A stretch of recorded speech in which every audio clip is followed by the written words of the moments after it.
The majority of Brits reject the globalist agenda, and the former Prime Ministers have a meltdown over the foreign aid budget cut.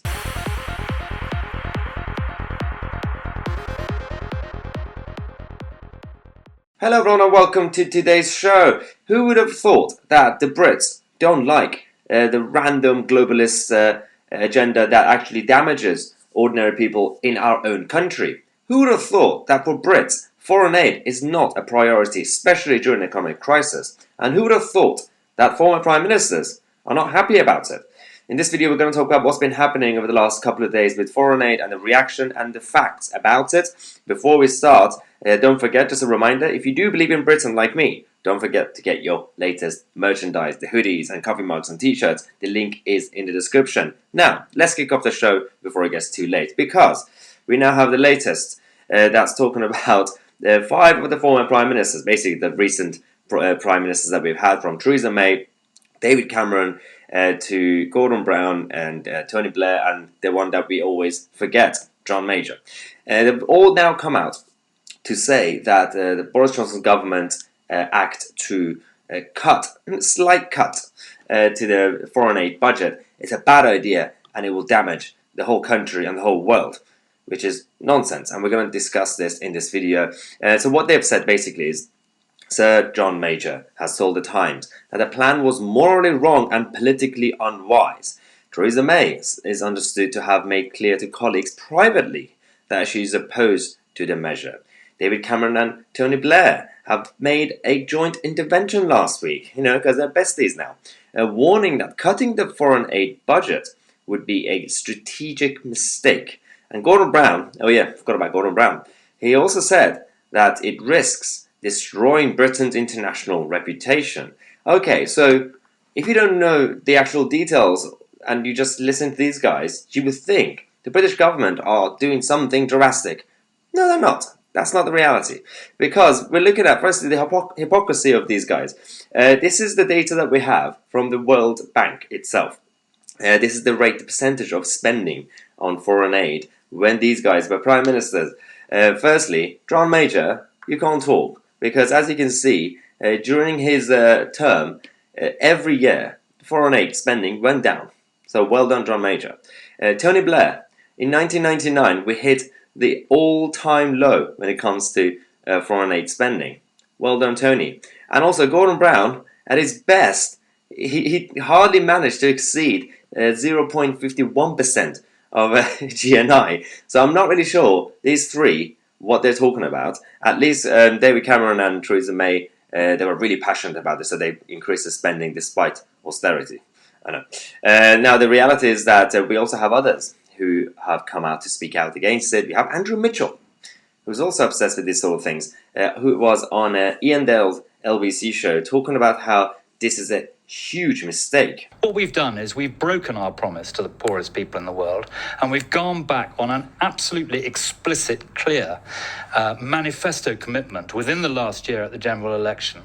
And I am dismayed about that, and I think it is wrong, and I would like to see the government think again. Okay, just to clarify, when I'm making this video, I'm not completely heartless when it comes to not caring about the rest of the world.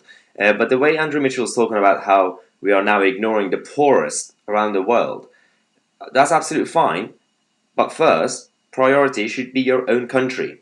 Look after the poorest in the United Kingdom of Great Britain and Northern Ireland. There are ordinary people, because of the current economic crisis, are being hit. Ordinary working class people, small businesses, even big businesses are going down. Everything's going down. And the priority for them is to continue the measures that's damaging society, at the same time spend more money. He's also talking about the manifesto being broken. That's not true, is it? Because firstly, manifestos are there, which is interesting because people like me, I'm always against manifestos because parties and politicians tend to give empty promises. But manifestos are also there as a vision for what they want to see in their term when they're into government in a normal situation. Not when a random crisis hits, things change. And I'm also going to talk about how there was an act that allowed flexibility on foreign aid. But there is one interesting thing that Dan Hannan said before we get into how the majority of Brits are reacting to this. Dan Hannan actually said, I can see a strong case, morally and strategically, for being ambitious with international aid. My problem is with writing budgets into law. If foreign aid, why not education, defense, policing, and everything else?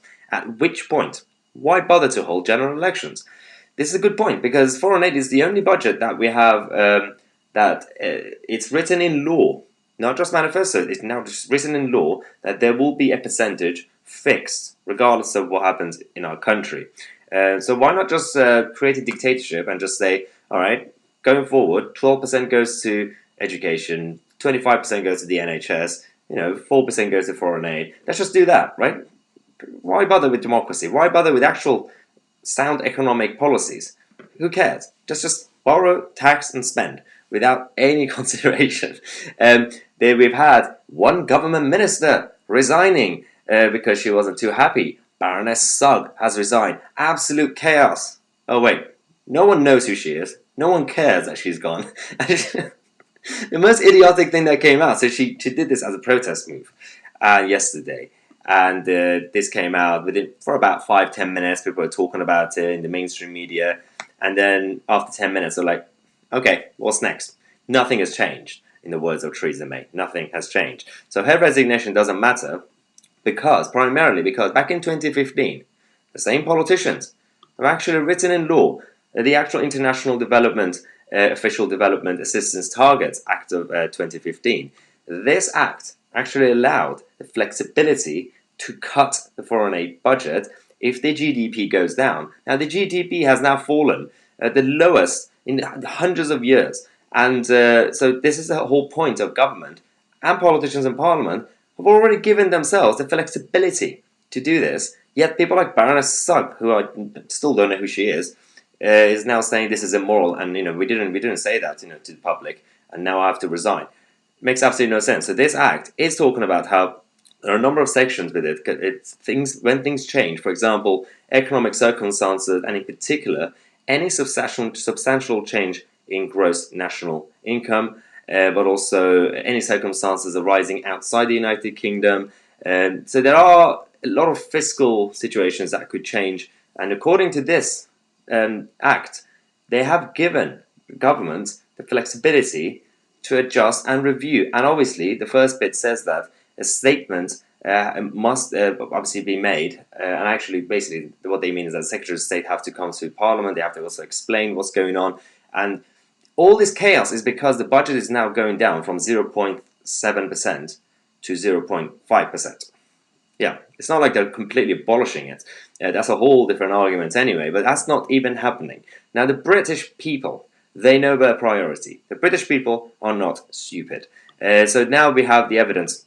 So YouGov have been going around, firstly for a long time, focusing on this topic anyway, but consistently, about 60% of the Brits, in terms of the question of what sector is the United Kingdom government spending too much on, 60% is on foreign aid. All the other, obviously, areas are kind of low because people think that spending on education and health and defense and things like this should be a priority. Even environment and climate change ranks above overseas aid.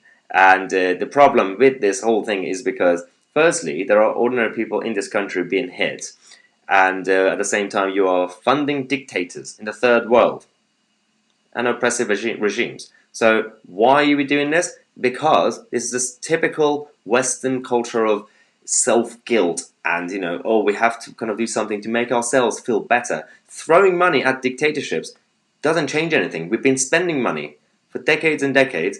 Oh, guess what? Those countries, there are people still in poverty. You didn't help. The only way to help is free trade, not international aid. We know that. Now, the other YouGov poll we have, which is the fascinating one, about the actual policy. 2/3 of Brits now support cutting the foreign aid budget. 66% of the British people, only 18% are opposing this cut. So, your Tony Blair and John Majors and David Cameron's going out there saying, oh, we are doing this because it's the right thing to do. We are speaking on behalf of the people out there. No, you're not. You're speaking on behalf of 18%. But also, it's not just a right-wing thing if you think. So obviously 92% of Conservatives are against it, but every single party out there, the majority of them, are against it. 44% of the Labour voters as opposed to 37%, 49% of the Liberal Democrats as opposed to 35% of them, and even Remainers, 51% are in favour of cutting the foreign aid at this point, especially at this point. I just wanted to make this video to give you the facts and the evidence, especially when it comes to the Parliamentary Act and also the World Bank data, so that if you go out there, if you get into a weird debate with someone random, one of the 18%, at least you have your facts and your data at hand. So thanks again for watching. As I said earlier, if you do believe in Britain, don't forget to get your latest I Believe in Britain merchandise, your hoodies and t-shirts. If you are a member of the channel, you guys get a special discount as well. The link is in the description. Become a member by going on youtube.com/myotc/join. We have a weekly members video podcast and a number of other things that are coming, and a weekly members Q&A as well. Thanks again for watching. I'm myotc, and I'll see you guys in the next video.